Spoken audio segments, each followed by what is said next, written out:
Bonjour les enfants, aujourd'hui je vous propose de calculer un pourcentage. Qu'est-ce qu'un pourcentage? C'est une proportion dont le dénominateur va être sur 100. Je m'explique.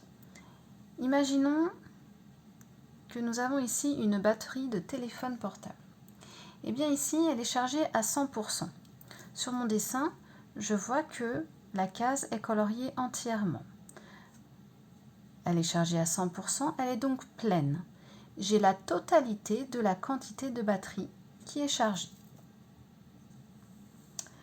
Si maintenant, ma batterie est pleine à 50%, j'aurai ce dessin représentant deux cases dont une seule sera coloriée.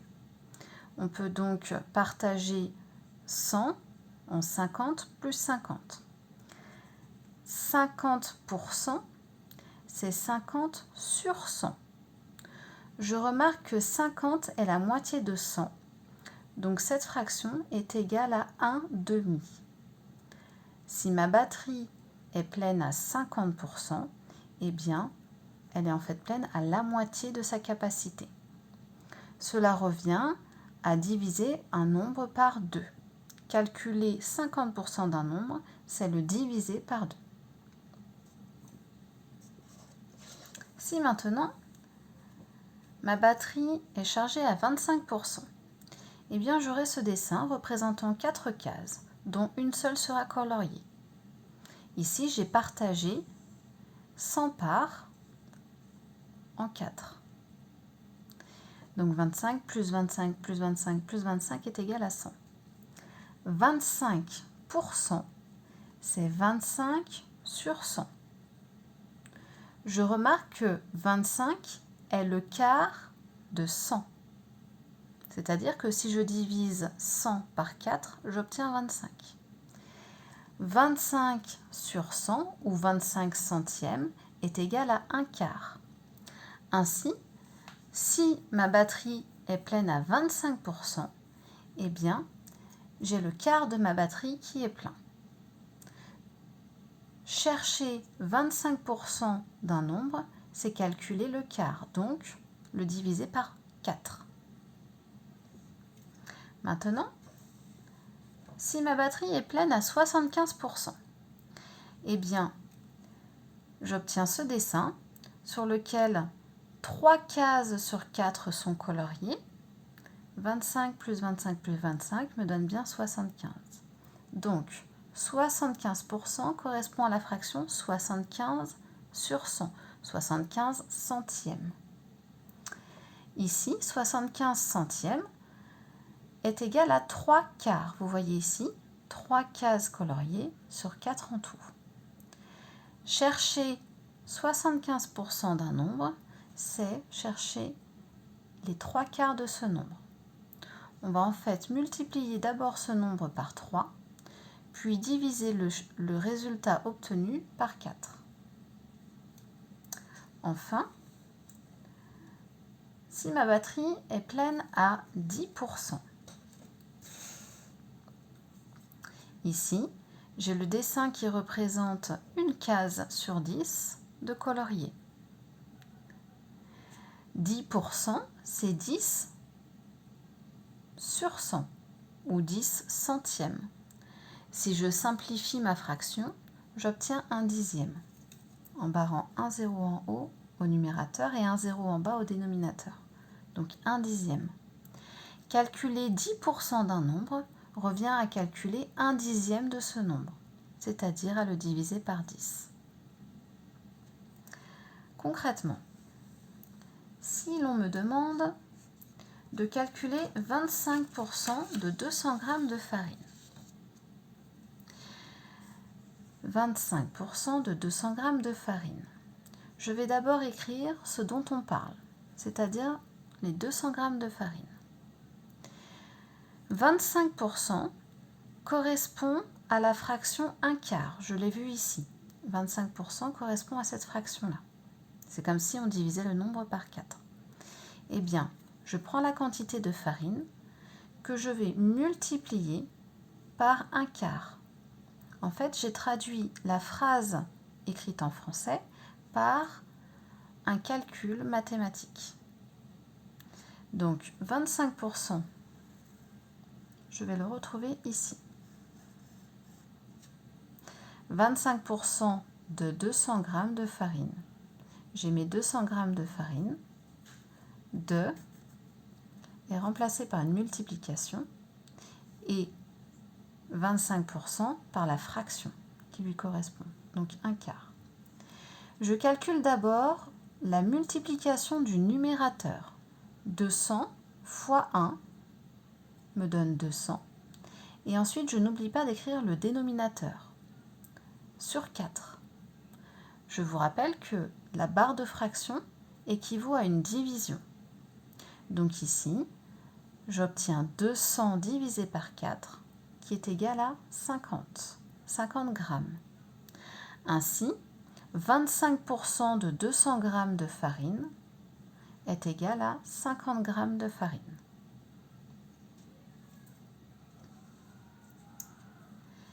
Si j'ai effectué, par exemple, 75% de mon parcours de 800 km pour aller en vacances, eh bien, je vais appliquer la même présentation.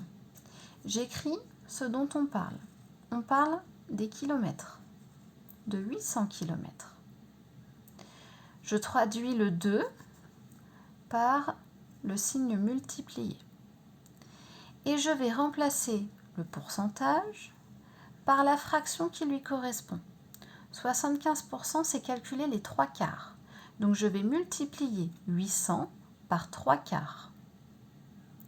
Je vais d'abord calculer le numérateur de la fraction. 800 fois 3 est égal à 2400. Je n'oublie pas d'écrire le dénominateur sur 4. 2400 quarts ou 2400 divisé par 4. Cela me fait 600 km. Donc si j'ai déjà parcouru 75% de 800 km, eh bien j'ai déjà parcouru 600 km. Je continue avec 10% de 99 €.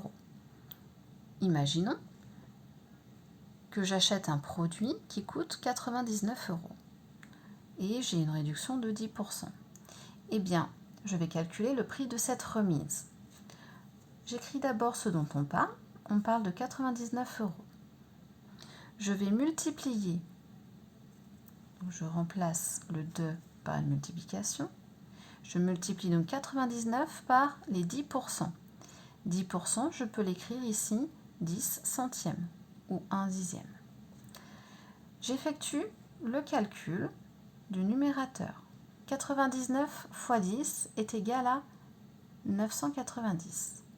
Et je n'oublie pas d'écrire le dénominateur sur 100. J'obtiens 990 centièmes. Et 990 divisé par 100 me donne 9,9. Ainsi, la remise effectuée sur mon produit sera de 9,90 €. Un dernier exemple.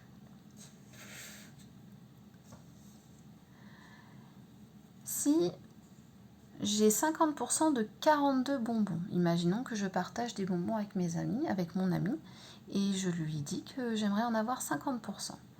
Eh bien, je vais d'abord indiquer ce dont je parle, donc 42 bonbons, que je vais multiplier par 1,5, puisque 50% revient à calculer la moitié d'un nombre. Alors, hop, voilà. 50%, c'est 1,5. Je reviens ici. Donc, je vais calculer 42 fois 1,5. 42 fois 1 me donne 42. Je n'oublie pas d'écrire le dénominateur. Et 42 divisé par 2 me donne 21 bonbons. Ainsi, je pourrais manger 21 bonbons. Un petit problème. Pour terminer,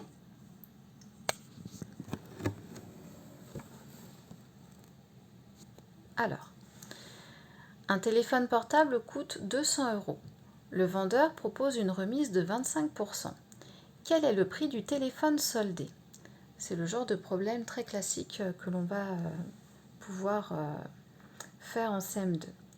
Ici, les 25% de remise correspondent à une réduction. Une remise est une réduction. La première étape va être de connaître le prix de cette réduction. D'accord? Pour connaître le prix de cette réduction, eh bien, nous allons d'abord calculer les 25% de 200 €. Donc, comme je l'ai dit précédemment, nous indiquons ce dont on parle.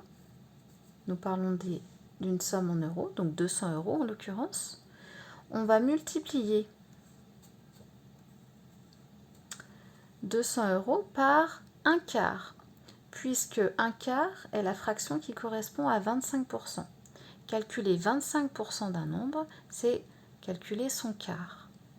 Donc 200 fois un quart est égal à 200 quarts. Effectivement, j'ai fait 200 fois 1, 200, sur 4. Je n'oublie pas le dénominateur. Et 200 divisé par 4 est égal à 50. Alors attention, ici, 50 € correspond au prix de la remise, au prix de la réduction. Le problème n'est pas fini. Pour connaître le prix du téléphone soldé, il va falloir faire un nouveau calcul, c'est-à-dire une soustraction. Nous allons d'abord prendre le prix initial, 200 €, le prix du téléphone à l'origine.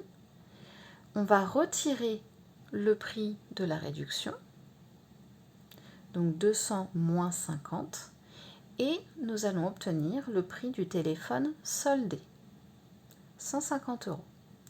Ainsi, le téléphone soldé coûtera 150 €.